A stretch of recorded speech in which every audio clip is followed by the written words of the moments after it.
level that people get to in sword and board, where the only thing that they're really doing is like throwing a counter high cross, maybe throwing money sometimes, like can't wrap over the shoulder, can't wrap over the hip, can't scoop the hip, can't money, can't understand, can't tell us, that kind of stuff. So this is like, we're gonna go through like what I think are, what I feel are all of the base template options, and you wanna just remember those, practice each of those individually, and then bring them up into your game.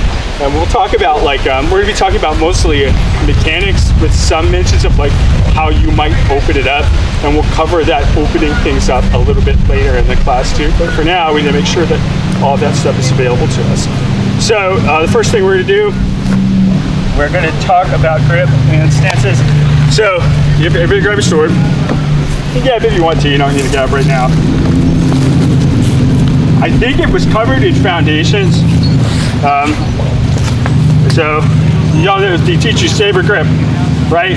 We're not, if you hold your sword like this is not saber grip, this is Filipino grip. We want saber grip where you kind of point it along your index finger and then grab it like this so that it sort of rests diagonally in your hand.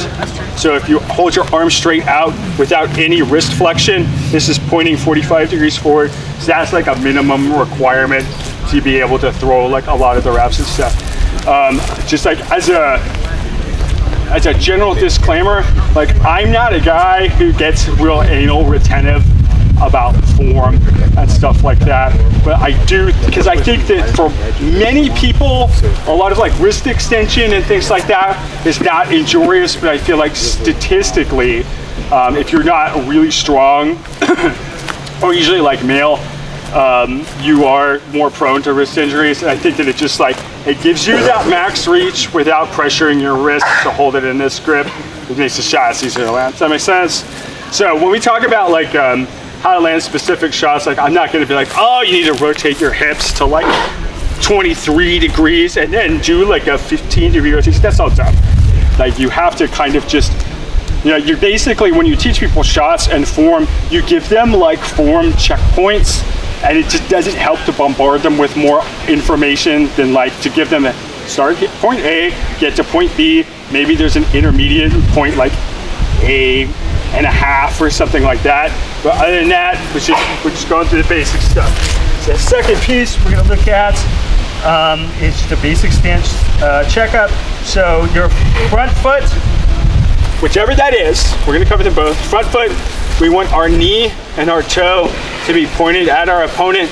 We don't want to like have this rotated in like this. If I lunge at this guy with my knee pointed that way, my energy isn't going this way, it's going this way, this is gonna shorten my reach, and it's also hard to push out of that kind of flexed position. So when you advance, you want to make sure whichever foot is your front foot, the knee, I think it's more important that the knee is pointing towards it. You know how some people are like pigeon-toed or duck-footed, and like, that doesn't matter. Like if you're not structurally perfect in your foot region, it's just that we want to make sure that the knee flexes towards them, kind of the way that you would, you know. So we're gonna talk about the two different stances, and I'm gonna give them a new name to make this harder for everybody. Everybody talks about sword foot forward and shield foot forward. That's too many syllables, and that's cardio, and it kills gains, and we don't want to be exposing ourselves to that. So I use different names for this. We're going to talk about two stances, and we're going to talk about the trade-offs. So stance one, sword foot forward, like this. Your sword foot is forward. Your shield is in front of your body. Your sword is up. I feel like when people talk about static stances and things, they get like really anal retentive about it. And that's just not something that's important to me, because let me see if I can make this make sense. Like if I'm fighting Kai, right? Kai can't reach me right now, like this is a safe place to engage him from. I'm not gonna show him my stance now, right? It's like spoilers, asshole. You're gonna ruin the whole movie. I'm not gonna like give him like, I'm coming in like this. Then I'm gonna get bumped like viciously, right? So if you're back here, you probably want to stay in the foot position that you have chosen for yourself, whether it's sword foot or shield foot forward. And you can switch, but like other than that, we don't need to pressure ourselves to be like, I need this exact stance from here. It just doesn't matter, right? You can't reach for that. We don't want to give them that information right away. And the other position is just shield foot forward. So which stance is more offensive? And which stance is more defensive? So unfortunately, that was like a phishing email question, and now you have to do like company mandated training because you clicked the troll link, right? Which is, I mean, that's fine. I think it's a really common misconception. Both of the stances they accomplish different things, but whether you're being offensive or defensive is more of like what your choices are than how you're standing. So just to go back a sec, I got ahead of myself. I like to call them boxer stance when your shield foot's forward, because that's how boxers stand, right? Because you got this jab hand, and we're not going to jab anybody with our shield unless you're a cross gamer. And I call sword foot forward fencer stance. It's just less symbols, and I think it's more evocative of like what they actually accomplish. You can call them sword foot forward, shield foot forward, that's fine. But I'm probably going to say boxer stance and fencer stance. And I feel like when you have a shorter names for stuff are better because I feel like that makes me able to like consciously think about it faster. So that's why I economize it that way. And it also still makes sense to me for like handedness and things like that. So let's back up. We're going to talk about each of those stances and what they accomplish. And we're going to talk about how to pick one. Any questions so far? Good basic stuff. My printer failed. So just to be clear, left foot forward or right foot forward, so just to be clear, left foot forward or front foot forward, doesn't matter which one, as in like none of them is more offensive than the other, is what you're saying? Yeah, we're going to talk about and we're going to talk about the trade-offs between the two things and what they accomplish, right? And what I think the goal is, I'm just not going to do the phishing email joke again. I thought it would be funny. What we're going to accomplish is we're going to try to figure out like we're not going to pick one. We're going to figure out the situations in which we want one or the other, and we're going to train them iteratively so that you're improving from both perspectives of that, so that you have both tools available to you. So we're going to talk about the two different things that they do. Thank you. My printer failed. I really did not want to teach this from a freaking Android tablet. But so boxer stance and fencer stance, they're not necessarily more offensive or defensive by nature. Different attributes in different situations. So we're going to critically examine the trade-offs. That way all of my bullet points are red. So for boxer stance, we are going to look at what are the qualities. So just imagine my shield in this hand. What do you notice about this? What's forward? And what's backwards? What's closer? What's closer to Kai? What's further away from Kai? Your right, your left hip is closer. What's talking? Oh, so all of your openings are forward. Yeah. So if I'm in this shield foot forward or boxer stance, my shoulder and my hip are more open, right? What's further away? The sword side. Yeah. Sword side, right? So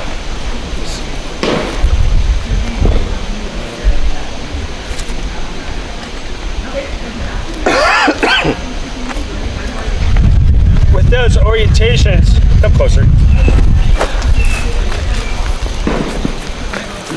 What's easier for him to do from this position? Yeah. Shield shoulder. Yep, shield shoulder is closer, right? What else? Legs closer, hips closer, right? What about on the other side? The sword side's further away, right? What's more open? One shot. Sorry, what's less open? Your sword arm.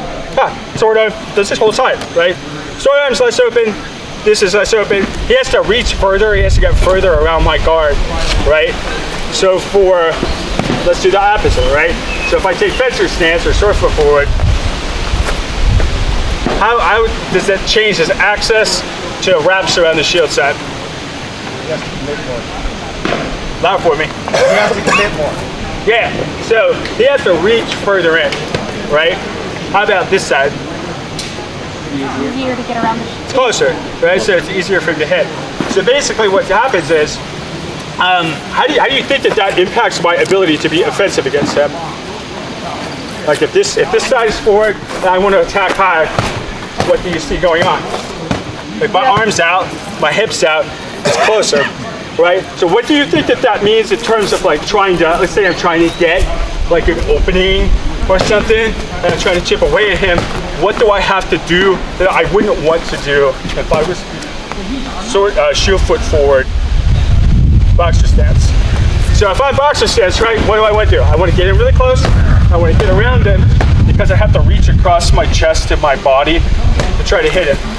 But if I'm on this side, right, and I want to hit that shoulder, it complicates the offense, right? Because you see how my body is turned this way, and I'm swinging, my arm is more open, so I kind of have to be more picky and choosy about my shots, right?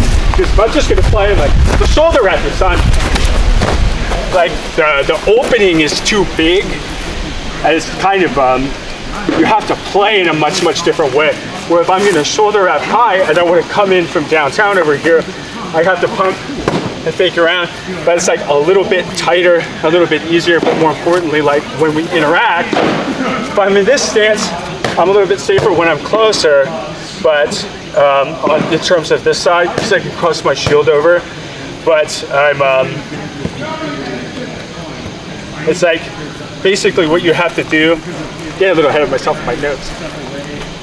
Basically, if I'm taking this stance, I have to kind of engage with him further back, because if I try to wrap up here too early or too quickly, he's kind of just gonna like cross and counter me, right? So that's why what I'm trying to allude to is like one's not more inherently offensive, one's not more inherently defensive.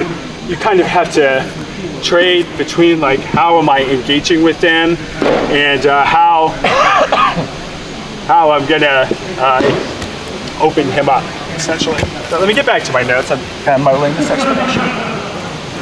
So, Hey Tato, what's up?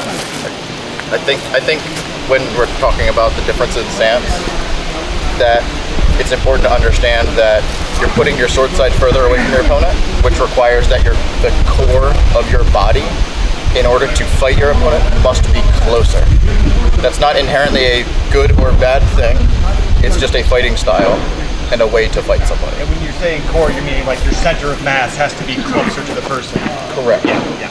Yeah, exactly. The question I was going to ask before that is, I know you're saying that you're not seeing that one specifically is more offensive than the other, but would you say that you found that one rewards planning more and one rewards opportunism more? Not quite. So you have to plan for both of them, and they create different opportunities. That's a good question. So let's work through. If my shield side is closer to him, right? In terms of working off of those opportunities, you might say that, hey, it makes it more enticing for Kai to like wrap around my shield and wrap around my hip. But like if I know that I'm giving him that, like one of the ways that could kind of play out, I could execute a defensive plan where I'm going to come in and try to catch this shoulder wrap around and just cross over. So that's a way that you might use that kind of a little bit more defensively, or a way if we flip the orientation and I'm using fencer stance like this, so we can flip it to the other side. So if I, like, instead of this being an offensive stance, a way of like defensively executing the same thing is if I throw kind of low on his hand, or even just like pump towards it, well, what's open, right? This arm is open, so if he crosses over, I can catch this block and throw it back like that.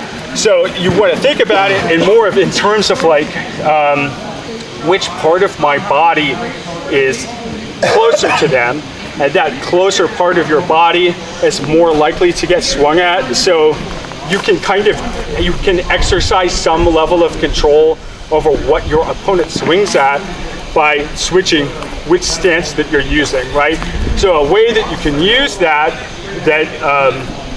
you can use both, and I think it's like kind of the goal of Sword and Board is if I start out in this fencer stance, right, he's probably going to want to throw over here, or maybe like hit money, since that's going to be closer to them.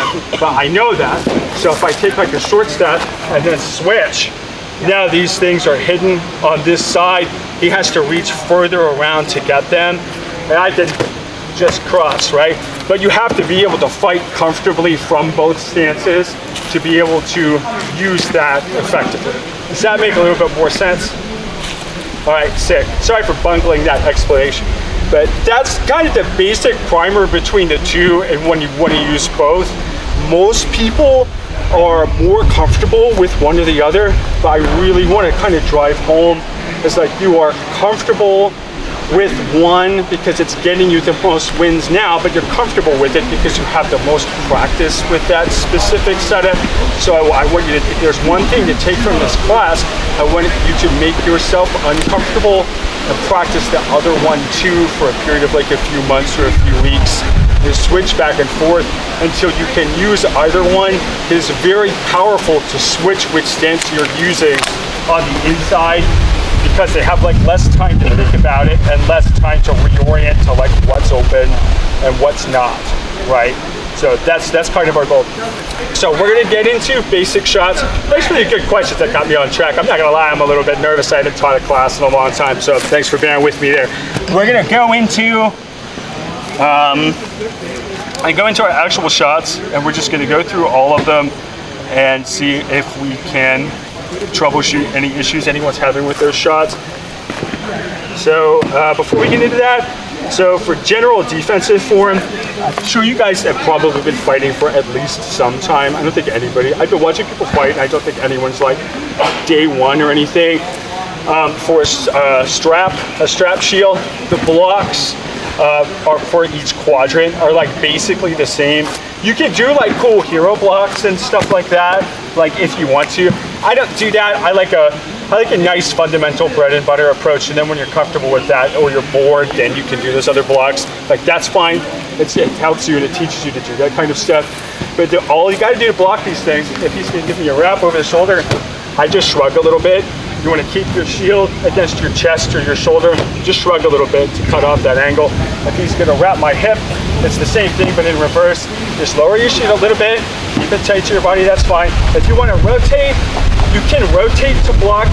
I personally don't like to rotate to block because if he throws and I rotate to catch it, now my torso orientation isn't mine, so it makes it a little bit harder to throw. My next shot, I might let that position that he twisted me into dictate the shot that I'm going to throw back, right?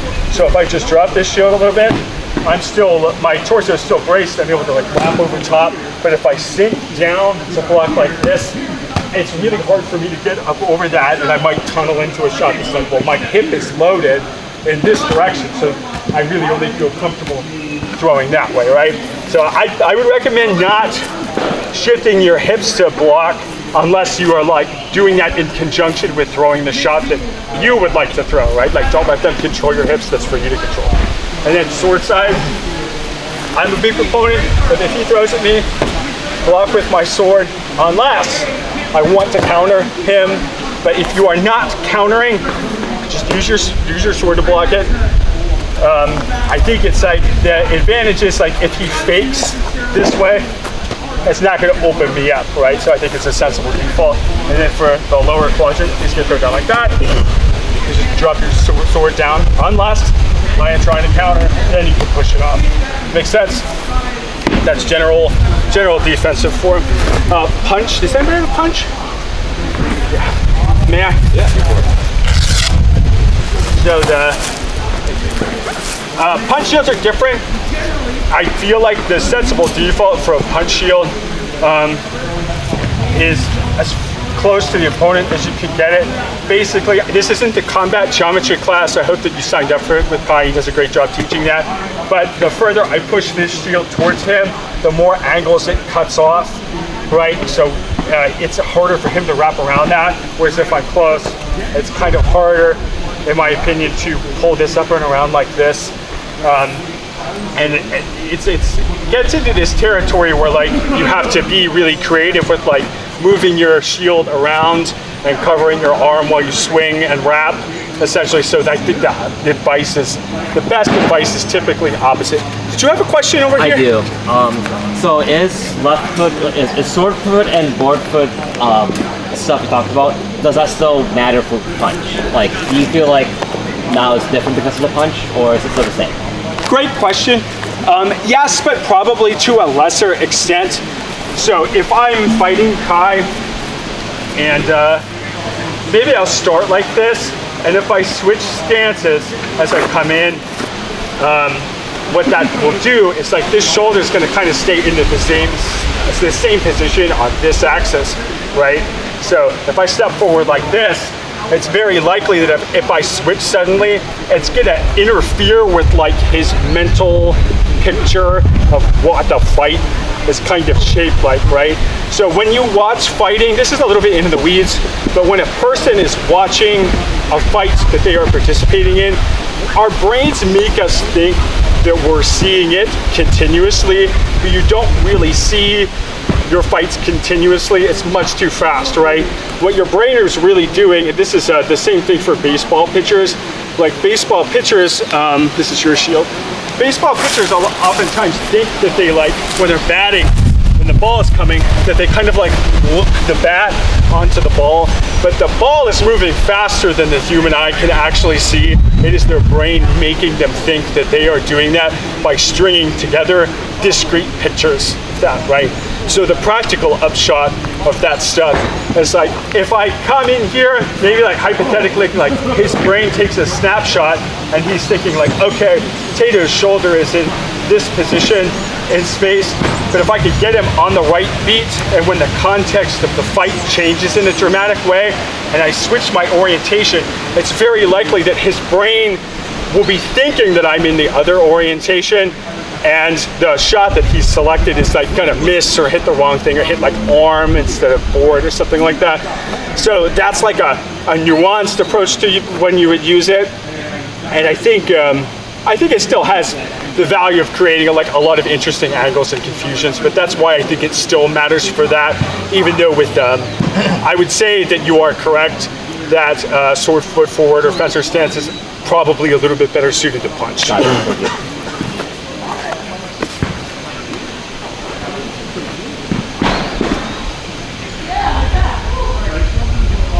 Okay, so general offensive form. I'm not a heavy prescriber anymore. You guys have different body structures and demeanors that make you want to like throw shots maybe more with your torso, more with your hips, more with your legs. I'm a weightlifter of 22 years, I think. So like most of my shots are just like arm stuff, but that's not like appropriate for everybody, right? Like I use some torso rotation, but not a lot, but that's not true for everybody, right? So when we talk about like the offensive form that you're using and how you're moving, what I want you to do is just hit the checkpoints and kind of feel it in your body and experiment with like maybe on shot one, I'm like, all right, I don't really need much torso rotation, like that's fine. If I want to play with it, maybe I'm gonna loosen my hip up a little bit. Okay, that feels good. Maybe I'll raise my hand a little bit higher. So I'm just giving you a template, and I want you to play with it and find the thing the way that you like to throw the shot. Your body will kind of tell you, because the shot will move through the air in a way that just kind of feels better. And like your opinion on that a lot of the time is like, that is the optimal mechanic for you. Does that make sense? They just like stepping through the shot like a gradient of intensity. Yes, exactly. Yeah. Great way of describing that. So most of these shots are built off of either a flat wrap, reverse wrap, full wrap, chop, or stab. So I'm going to see if I can try to kind of explain this as we go. So we're going to work quadrant by quadrant. So we're going to work on a quadrant to be split by vertically and then horizontally, like just under the peg. You've got sword side quadrant. Over here, we got sword side hip. Down here, we got shield side shoulder. Up here, we got shield side hip. Down here, that's the nomenclature that we're going to refer to it with. We are going to work on shield side shoulder first, shield side hip second, sword side shoulder third, sword side hip last. So I want you guys to pair up with somebody, and we're going to start working on shots. So, real quick. We may or may not get some weather. They said it might last 20 minutes. They asked if we can push through teaching, continue to teach. If people need to take shelter, then we will do so. I have electronic parts I can't hang out. Okay. Do you want? If we get rain, we're gonna stop. Okay. Or I have to stop. Do you want to maybe take a spot either in one of the cabins? If you have something available, we can do that. I bet nobody's in the lunchroom. I have a shelter over there. You can stay in it. Do you want to go now? It's up to you. Do you want to go now or wait it out? If it Let's go now because other people will get the idea first and take it from us.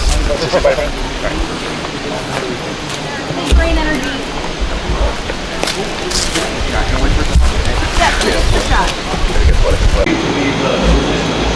Yep. They say you get a shorter shield, your arm in the same position, now it's covering up your shoulder. If you lower the strap, then your shield goes up without your arm going up. Right. Like that's, And that makes it so that if you're constantly getting hit in the shoulder, having your shield straps in a position where they're going to be comfortable but still guard your shoulder is going to be important for you. That makes a lot of sense. There's also an instance where one of my unit mates is also a woman, and has a very large chest. So she specifically has a low strap because if she tries to hold her shield here, it doesn't go to where it needs to on her body. I have that problem. Yeah. I do. And the solution for that is you strap your shield lower, like this. See, it's not in the middle, right? It's across the bottom. Instead of trying to put your hand up like this over your chest, it's down like under my chest. It's a lot more comfortable, sits better. I used a low strap for a long time and I really liked it. And I think the biggest thing about using a shield like that is it's important to understand footwork really well, because you have less ability to guard your lower part of your body because your shield strap is already down here, right? I had a question for you. Since you talk about shields, kite shield. That's more of a big heater, right? I'm thinking like long kite shield. Oh, like tower shield style? Like Yeah, something goes all the way down your knees? medieval kite shield, like 4 foot by 2 foot. Yeah. Anything I need to worry about with that? Using one or fighting one? Using. I'm making one. Yeah.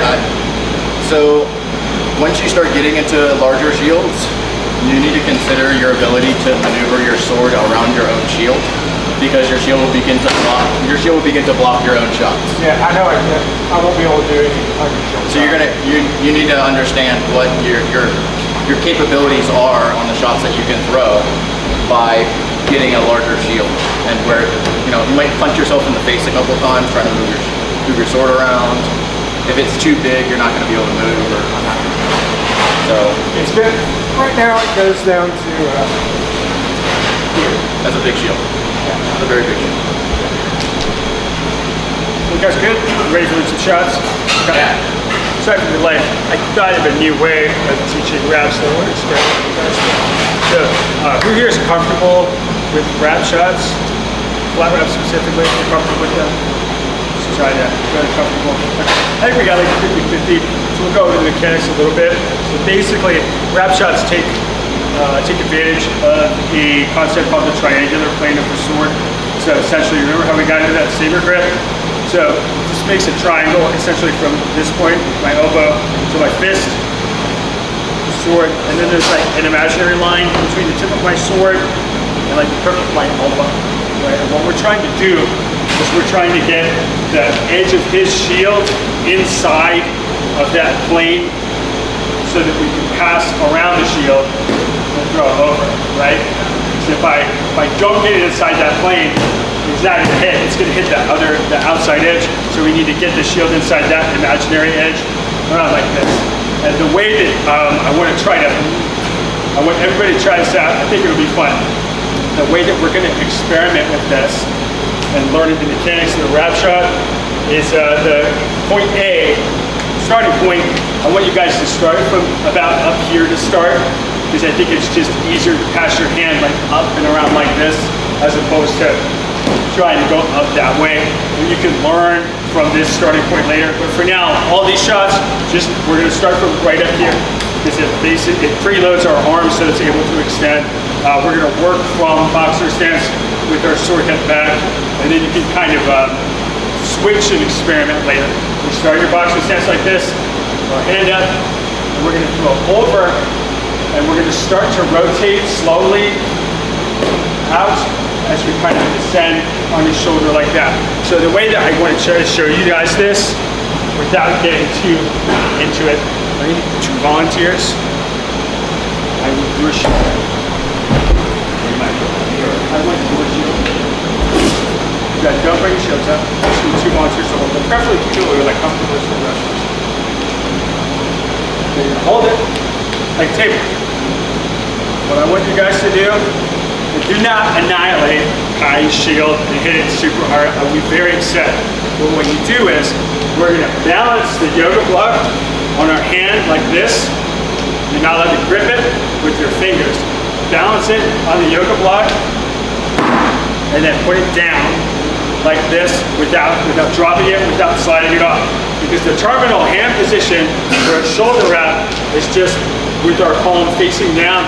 So you just, without dropping the yoga block, like that. So that was not a good one. So it didn't have the right rotation. That was a better one. That was a better one. So make a line and try it. Do not break that shield. I'm very upset. I'd be really upset if I broke it. Why don't you raise it up and tap it? Good job. There. Try to get that shoulder height.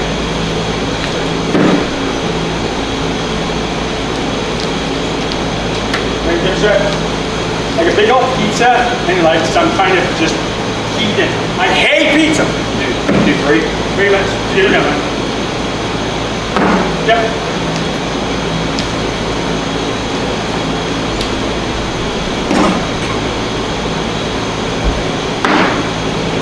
Yep.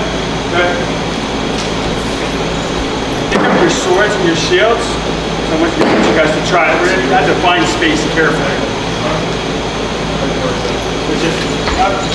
Make sure your elbow ends nice and high too. Let's say on your left knee. Yep. Yep. Feel that out. Grab your gear. Try it out. That was bad. That's good. Yep. Grab your gear. Find a partner.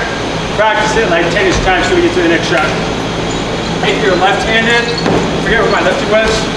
Right here. You're lefty. Yeah. You're landing on your sword side shoulder on the top. Okay.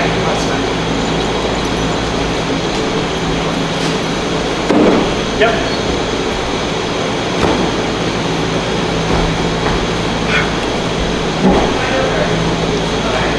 Don't hit the walls, don't hit the window, don't hit the roof. Keep it under control, don't hit the tripod. Oh, that's good. Ready, you guys will try? Okay.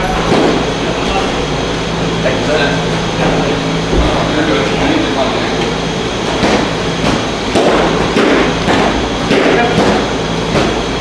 Yep. That's right. And then you want like a nice like pop. Yep. I gotta go away from where I'm Yep. very Good. Hard up, try. It's good.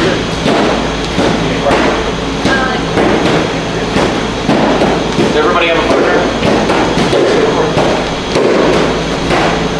If you don't have a partner, come here.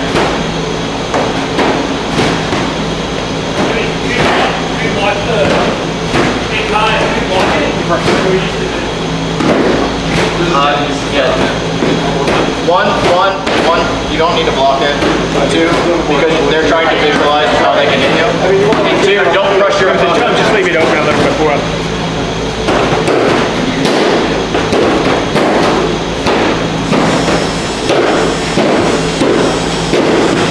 So I want you to try to land it with the top 2 to 4 inches of your sword, not mid blade. You want to hit it from the furthest away that you can. Nothing far. Yep.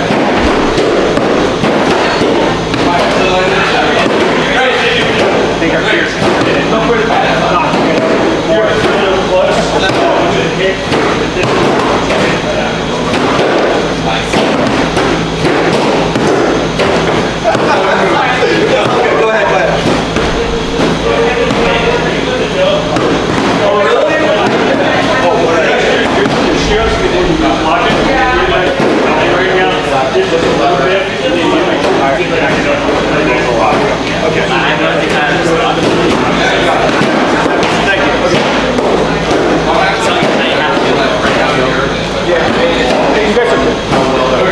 Thank you. Yeah, that's what I'm not doing, like over. I feel like I have to like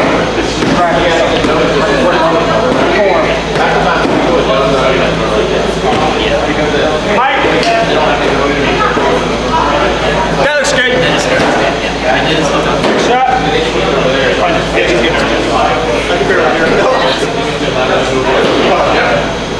So stay standing. We're not gonna spend too. Like remember, we're doing an a start point and an end point, right? And you guys are kind of figuring out how to get from point A to point B, and we're trying to just find and execute to get there. So for the next one, I want you guys to do this. We're gonna do a full wrap, which is still targeting the shield side shoulder quadrant, but it's more like the back of that shield side shoulder quadrant, right? So a full wrap. Instead of hitting with the flat of the blade like we were hitting with before, we're trying to hit with the reverse side of the blade. So this one's a little harder. It's also thrown from a little bit closer. But what you're trying to do is you're trying to throw it out like this and then flip your hand over. I want to say it's like somewhere between 50% and 75% of the way through the shot. My hand turns over and then I begin to pull back, kind of like cracking it like a whip, right? So it just looks like that. And you'll notice that if I'm flat wrapping, this is kind of like my straight punch, basically from like a max distance, whereas this is like, he got too close, it's like my big hook, and I'm gonna go around it, right? So what I want you guys to do, don't be a jerk. You hate each other too hard with this, all right? So it's just like 70%, 50 to 70% force. The best way I found to learn this, put your swords down. I want you to just bow like 15 degrees like that. Yeah.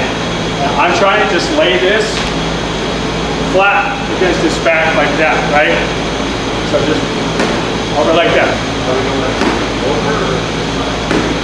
Like that. That makes sense? All right, get 10 shots. Remember, back side of the sword.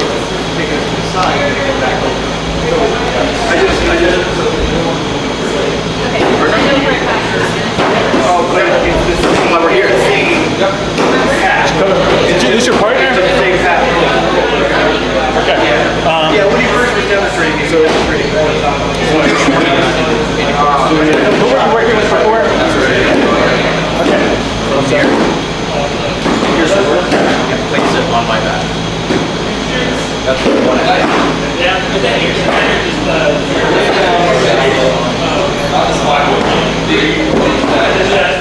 almost want your thumb pointing down towards the ground when you finish the shot. Right there on the back.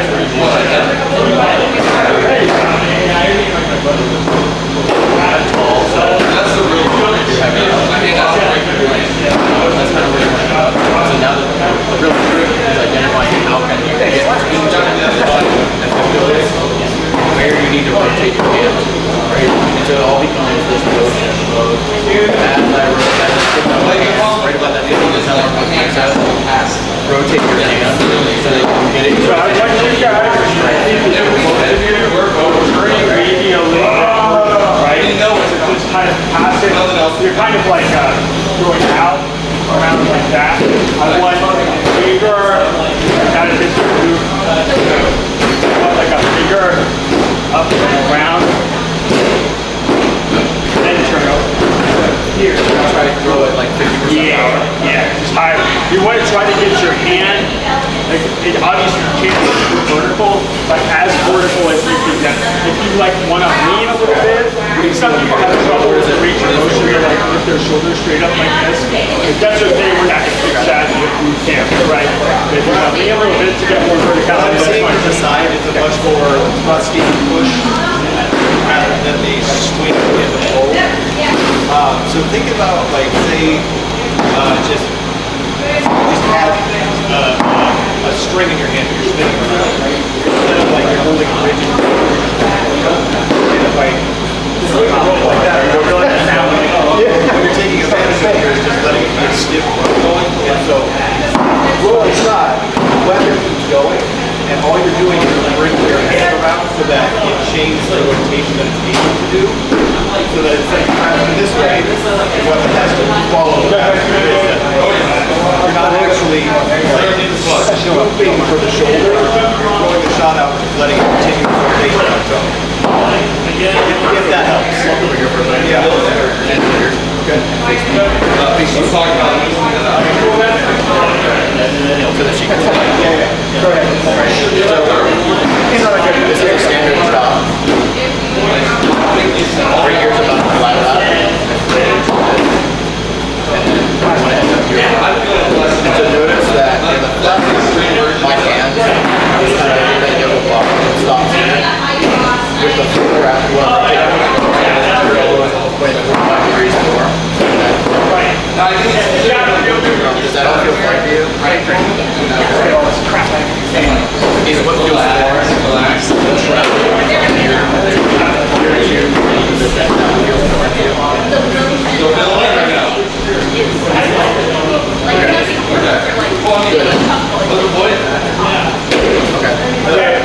That's important, right? That might be either, there might be some nuances, maybe some nuances. Alright, so the next There might be just experience. The next quadrant that we're going to work with is shield side hip. We're going to work on a flat wrap for that one. Get it from here to here. So that still works with the same triangular plane of the sword. It's the shoulder wrap. You can do this side. So what we're trying to do is a dome, so you have to open them up a little bit more, but just kind of stay openish for me. So the way that this works, it's just like this flat wrap, but it's a side angle where I'm trying to get this edge of the sword this edge of the shield right here inside that triangular plane of the sword.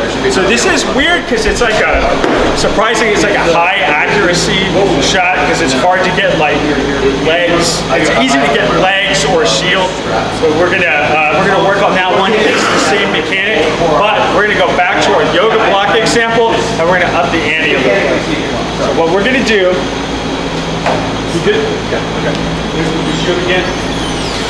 I think you can actually just hold it this time. Okay, just hold it. So I want you to stand just with your shield facing this way. Make sure you can. Yeah, that's the opposite. It's right like I'm standing like this, but facing this way. Oh. Facing the yeah. Just hold your shield, just set your hand. Yeah, I'm gonna hit it. So brace it so it doesn't hit your face. Do not hit Kai in the face. I like Kai a lot, he's my quad. I'll be sad if I hit him in the face. We're gonna do the same thing with the yoga block. We're gonna hold it like this. And I want you to stick it like that without dropping it. And that's gonna help you get the right rotation. That makes sense? Don't drop my yoga block, it's terribly fragile. Give me 2, line back up. Don't drop it. Start from higher. I went up like you're serving a nice pizza, and then bam. Yeah, there you go. You're comfortable holding the shield like this? Yep. Okay. Sorry. Pizza delivery boy, you're tired of bad tips. Tired of working for DoorDash. Just slap it on. Tired to get your dog. Just slap it. You're gripping it. Don't grip it. Yeah. You'll get there. Alright, so when you're done serving your pizza to the front door, some Aaron, get your shields, get your swords, and practice on each other, wrapping that hip. No grip it. No fingers. Like that. Yeah, don't grip the block. There you go. Yeah. Yeah. So it's a bit the same, like flat of the blade, like that shoulder wrap up top. It's with the same flat. Higher. It starts from higher. Yep.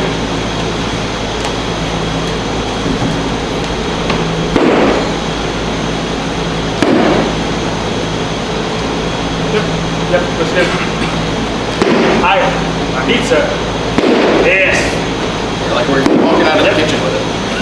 Bonus points if you can get it from pizza to like in the mailbox slot. Like you're trying to throw that pizza through the dog door. You're like, you tip me $2 again and I swear to God, pepperoni on your living room floor. Yeah.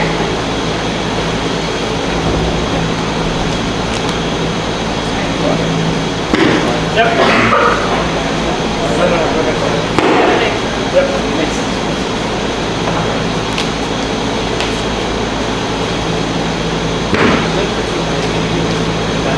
That, I want you to get like a bend to your elbow. Yep. Alright, match up for the partners, throw hip wraps. That's true. Take your points.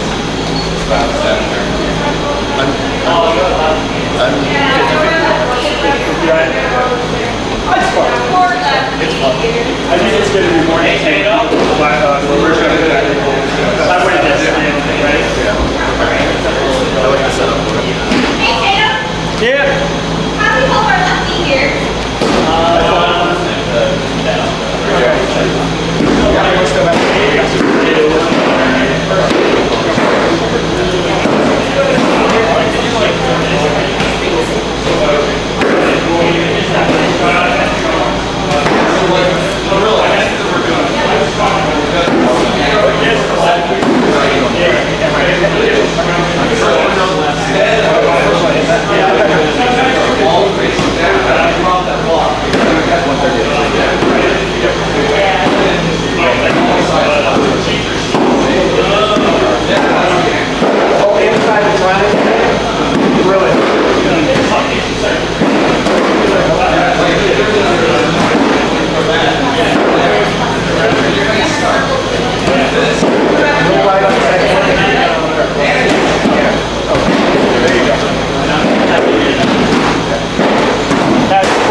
This side is just let him find the placement on the hand. Just like kind of your hip where it went in. Just go ahead. That's it. I guess if you find this position, this end position is comfortable for you. You're like backwards. Yeah. Go like this. I just moved people in my And that's the shot. Pull back. Then just reverse that. When I say My brain doesn't see this as a wrap. When I go, so I work. you guys have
slope it. Next shot, full wrap to the hip. So it's the same thing as this big overhead shoulder wrap, but it's down low, like this. So you have to pay attention to your height. Your height is going to dictate, come here, how you can throw this, right? So if there's like a height threshold, then we have to change how this is thrown. So if you are tall enough that the lowest position of your sword doesn't like hit the ground and disrupt it, the way that you would throw this is as vertically as you can, kind of sweep the ground, hop back up, and then snap it back like that. So it looks like that. So I can't throw it in slow motion, but you have to use like the momentum of the sword to kind of carry it around like that, right? So if you are at a height threshold where your sword's going to hit the ground, and when you try to do that, you need to think about this T shape between their leg and the bottom of their shield. Right? So if I'm the right height that I can throw it vertically, that's fine. But what you do is you stick as close to this vertical part of this square shape as you can. If you can't do that, you're not doing it wrong. You're just not tall enough to do that, but that's okay. We have to use the other angle, right? So we have to throw it as close to this angle instead. So the way that you have to do that is go like out, like that. So I think that it's probably better to throw it this way if you can. If you can't, out and around is fine too. Make sense? Would you say that it's the verticality is important because the further you get out, the easier it is for them to block? There's probably a lot of reasons that I feel that way, and probably some of them are just because I can't do that, I may think it's better.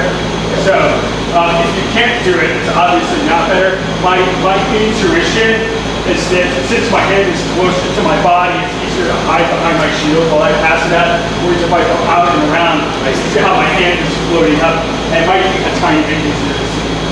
Does that make sense? Okay. That's the best explanation for that. I don't know. All right, hip reps, please.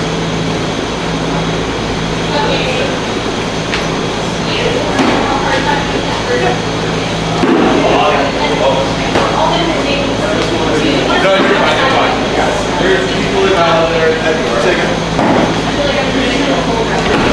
yeah, well, I mean, that's what I'm doing accidentally, but I feel like it motioned it out by the end. Yeah,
trying to stay tight and sneak it out around and you're trying to snip really good at it. And I think if that makes sense, like, I think it's just like a boxing or something. This boxing, much more like rust. I like this idea. I'm come out, around, and then down. Not just like vertically like this. It's more like it comes back wide and then down. Which is exactly what I felt like I had to do a second ago. I was just trying to get hit by the end of the to go back. It's easier to stand with this foot back because your legs are the position for where you like in forward to generate power. And I was that makes a little sense. trying to get myself out of shield forward because I was the whole time. Yeah. But you know, my brain was trying to tell me that it felt like going back and forth. Like, why am I doing all of that time? So that's when I was trying to make sure I didn't know if it was just like a out go after that. Shield. Thank you. Shield. Go ahead. Yeah. Flat wrap is like vertical motion. Hated. That makes sense. Don't stop. Perfect. I just put it right. I'm trying to go that side. Two branches On the side. Okay. so I can really help. I think it was you don't want it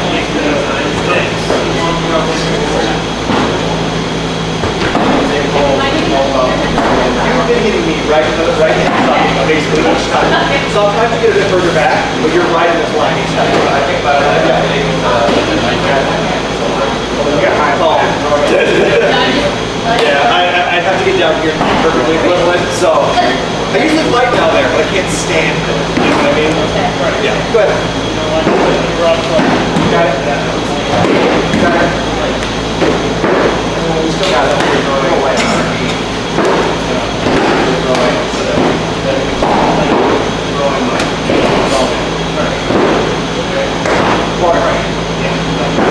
Alright, guys set? Yeah. Next shot? A lot of times I want to practice it.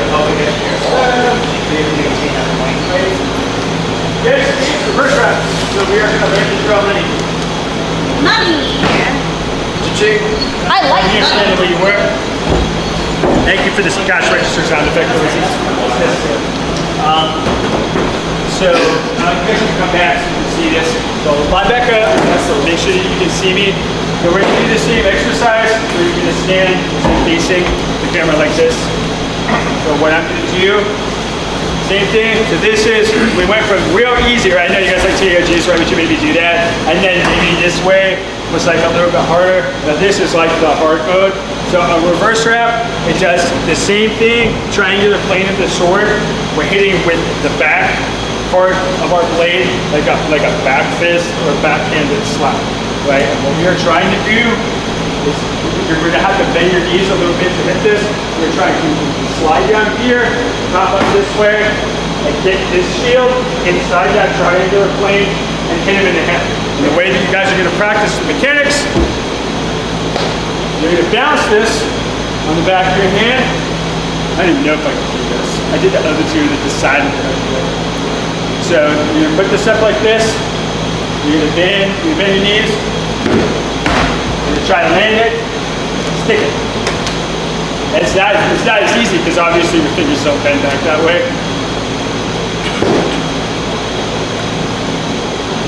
There's one. Deeper. Go slower, okay, Hans. Line up.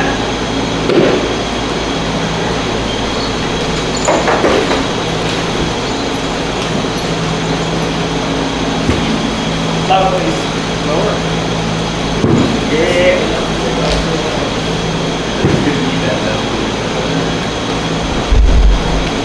See the drill? Try it out. Try to get lower. I want you to try to get this line. Go ahead.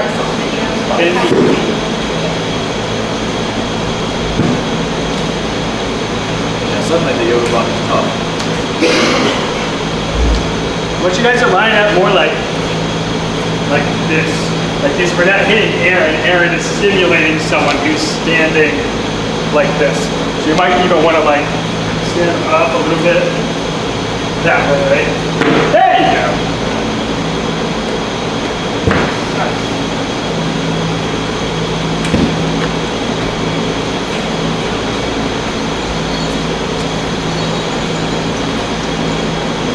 It's hard to make my brain flip it from watching right-handed people do this. Let's get this one on knee flexion as well. Alright. One more. Good. Yeah. Move that way a little bit. Yeah. Yeah, I'll see it. Try to get it from high to low. Very good. Yeah, where's that count? Alright. If you went, get your gear practice, and we kind of got hurry a little bit. We got like 30 minutes left.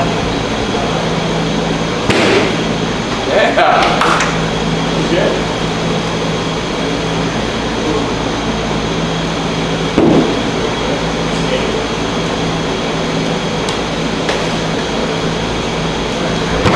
Good. Yep.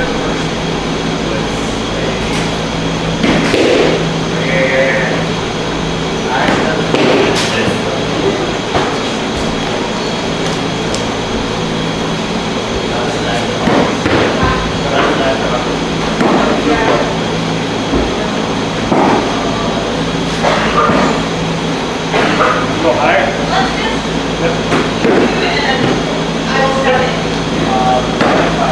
Slow is fine until you find the pathway too, right? You gotta do fast. Oh no! It's harder than it looks, right? It's real hard.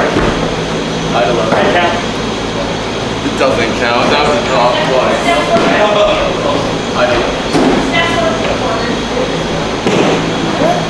Very sticky. Oh, we won. One and done. This is way harder than it was on, yeah. I may overuse this shot. I don't think I can do it. Watch me some hand out. This is like looking like a buckle, but like it's not even stay on there flat. Yeah. Good.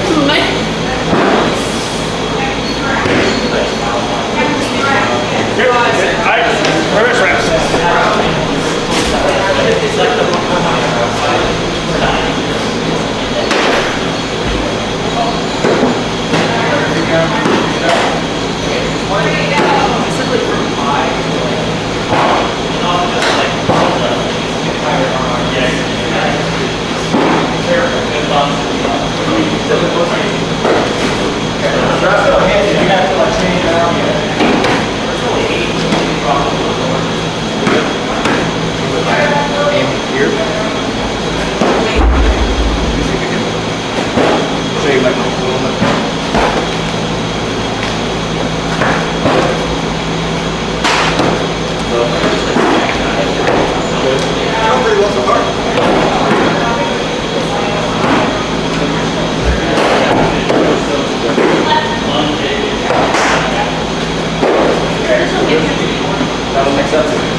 Somebody earned it somewhere, they just haven't gotten it.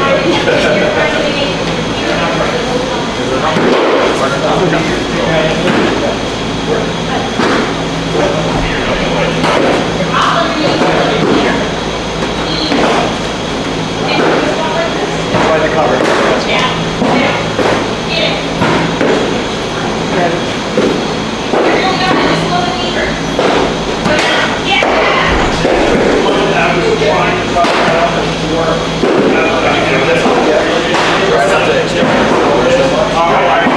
You're leaning and reaching very high.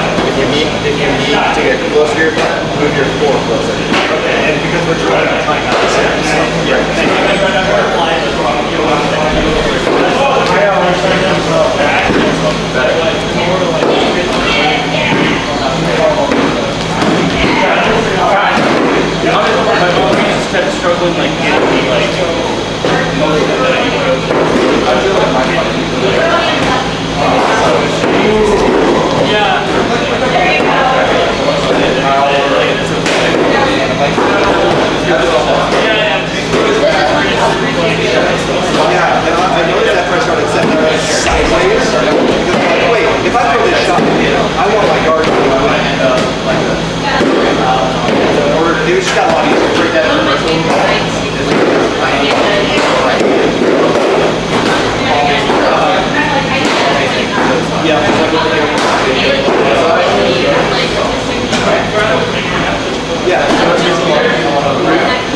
tip over. It wasn't really a wrap because I'm already outside the shield. So I had to step over here for it to actually end up being a wrap. Go ahead. About 15 minutes. Tell back. Marcus? Yeah.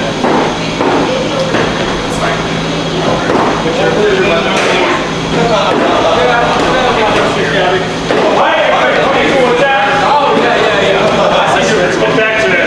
We talked a little bit about opening things up. So those are like the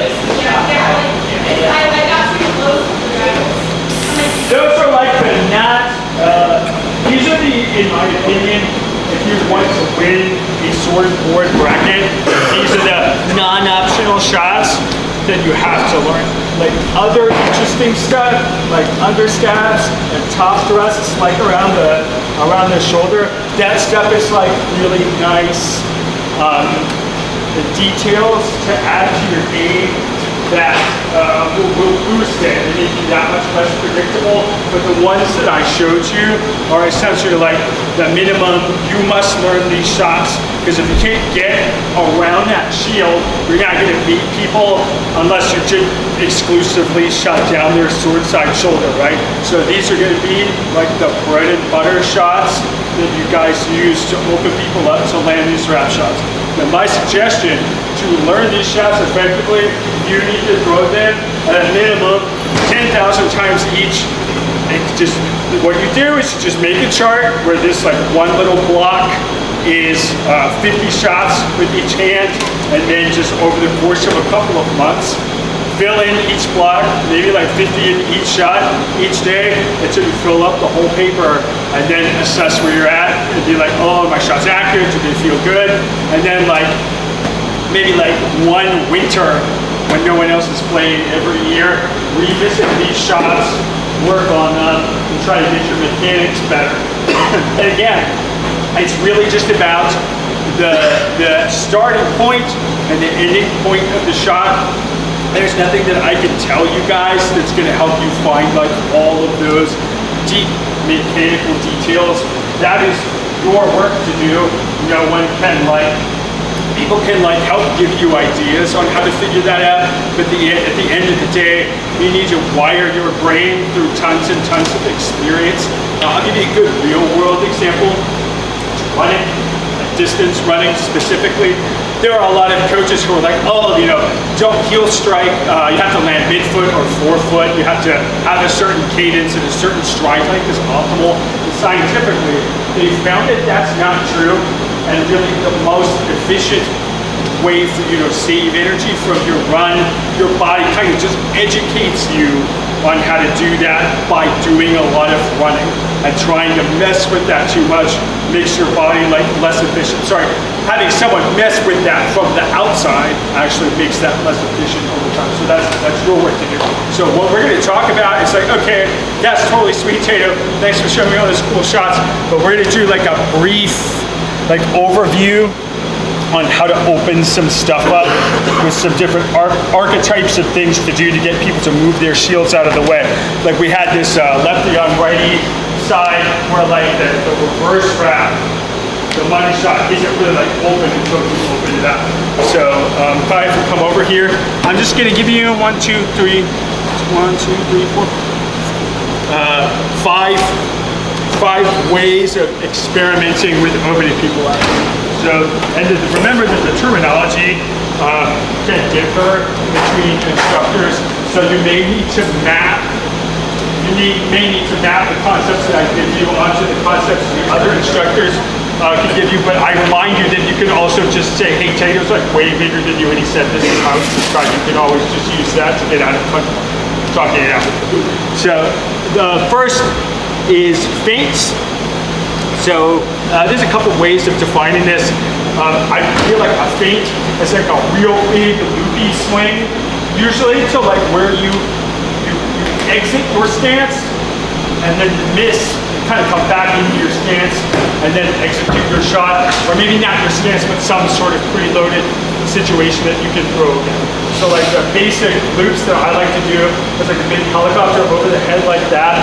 A lot of the time, it's not always clear why it works. There's a couple of different ways. The first is that maybe Kai is just afraid of me, as one should be, and if I loop like this, he's going to lean back, and that leaning back makes it a little bit easier to loop, wrap up top over the shoulder. Another way of looking at that is like a lot of the times if you do something like this, in the current meta, what is most common for Kai to do is when I loop is just swing back at me while I'm looping, like that, right? So if you loop back into a defensive position, you can essentially force them to pass their turn because he's not going to be able to go like that as fast as I can loop around the throw like that. So you have to be prepared for a feint to either work. It's not always going to open them up. Sometimes it's going to make them try to swing at you. So if you think defensively and loop back into a position where you protect yourself before you throw, it kind of bullshits us both. You have to know what they're going to do, but that's one way of doing it.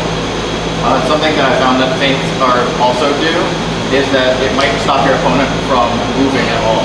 For instance, if he feints at me, I might stop my movement so that he can execute on a swing that he's already visualized next, rather than just swinging at it where I'm going to move my shield in a small motion to block. If that makes sense. That's how other people counters for feints. So some other loops that you might do, one that you might do is, I used to call it the wheel slash, where you do a big vertical loop like this, and then wrap around like that. A lot of the time, if they think that you missed, they're like, oh, he's not going to throw at that. They just showed me that he won't, right? Like he already activated this quadrant by looping around. He's got to be going somewhere else. That's like, no, bud, I'm real done. I'm going to fake at that and then hit the thing that I faked at. Sometimes that will come open and you kind of force them to do something that's like what you want them to do. And so you have to just be prepared for when you use a bigger feint that's a lot more motion. The point that I'm trying to get across is your opponent can react in a lot of different ways to that. So you have to try and play with them. You have to kind of look at your opponent and see what they're going to do. And if you loop and feint from a safe position, you can kind of see, well, like, is he going to like lift his sword up? Like, is he going to like load it up here to try to hit me? And that's a good tip off that, like, yes, he will counter strike me. But if I loop and he kind of tucks behind his shield to try to protect himself, that's a good indicator that he's going to try to block me. So maybe I'll loop up this way and then reverse wrap on the other side, right? So you have to study them a little bit more. So the second archetype of opening people up is stutters. So these are short pumps that make it look like you're going to throw at them, but it doesn't commit to anything too big.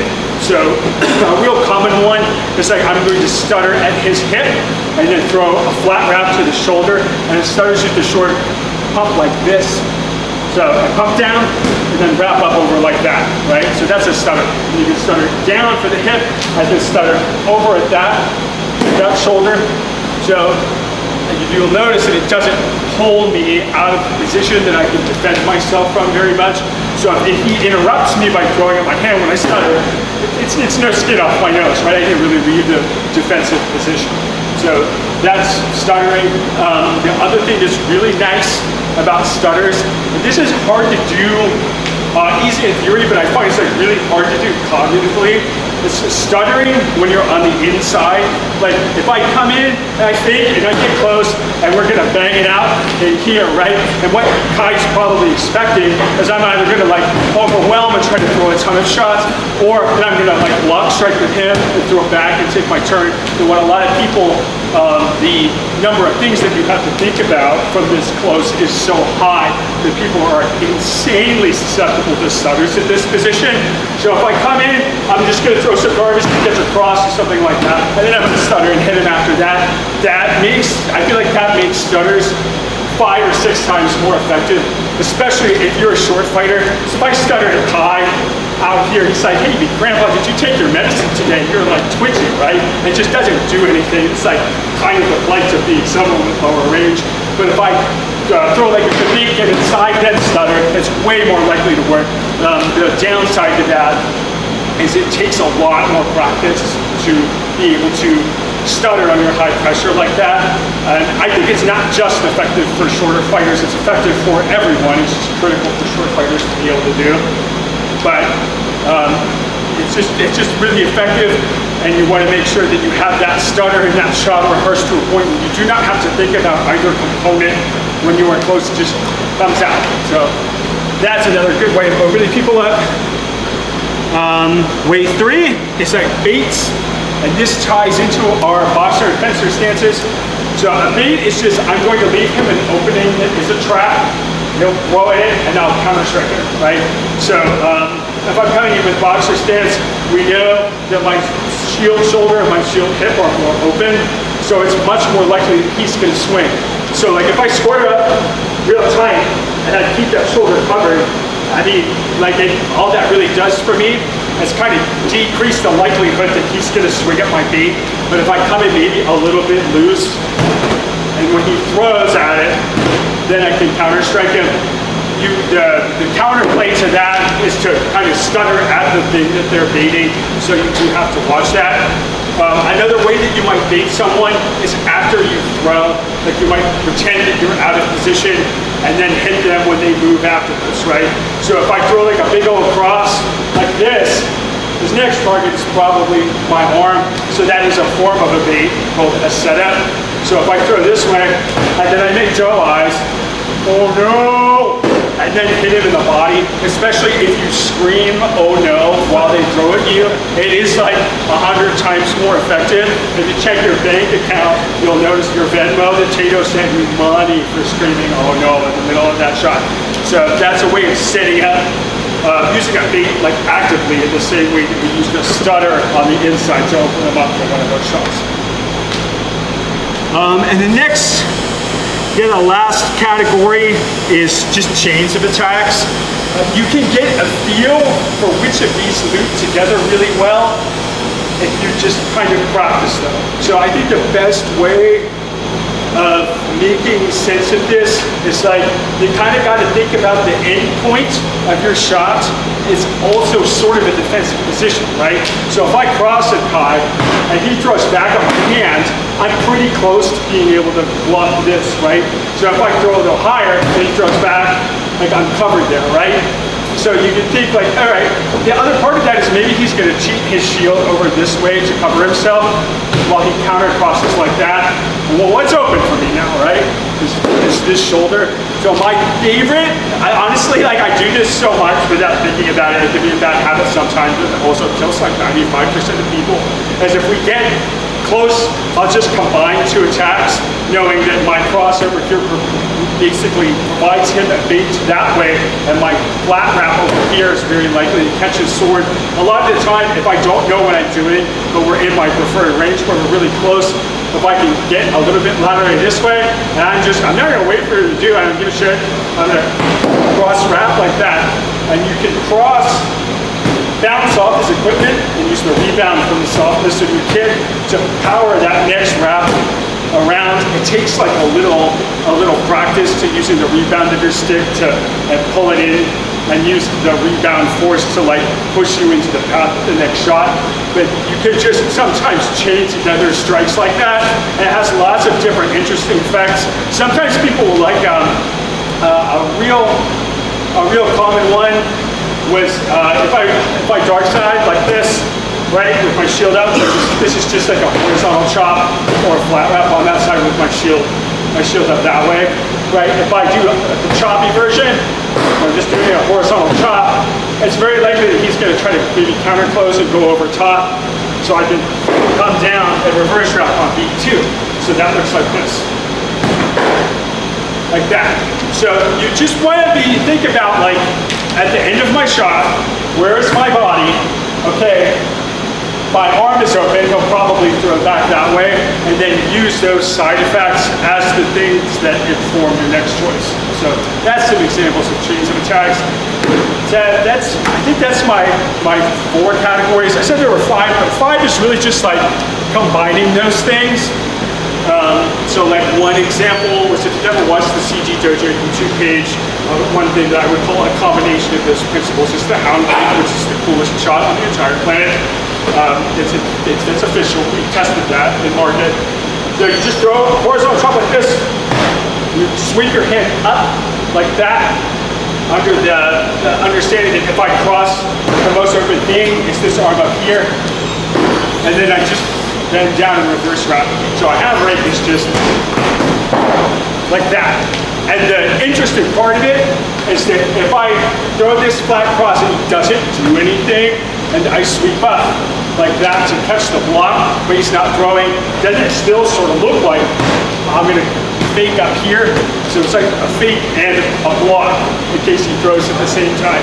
So the reason that I'm telling you that is like a lot of these different motions have more than one effect. So you want to look at each of like the feint, bait, stutter, even your shots, and think like, what else does this do that's not intentional, right? Like if I have a big loopy feint like this, well, what else can I do with that? Hit his sword and knock it out of the way, and then shoulder wrap it. That's called a blade beat, right? So just different combinations of those principles is category 5. All right, that's my content. Questions? There's the clip. You don't have to clap. I use just rubbing his hands. Questions? Thank you. Next. Good question. Right?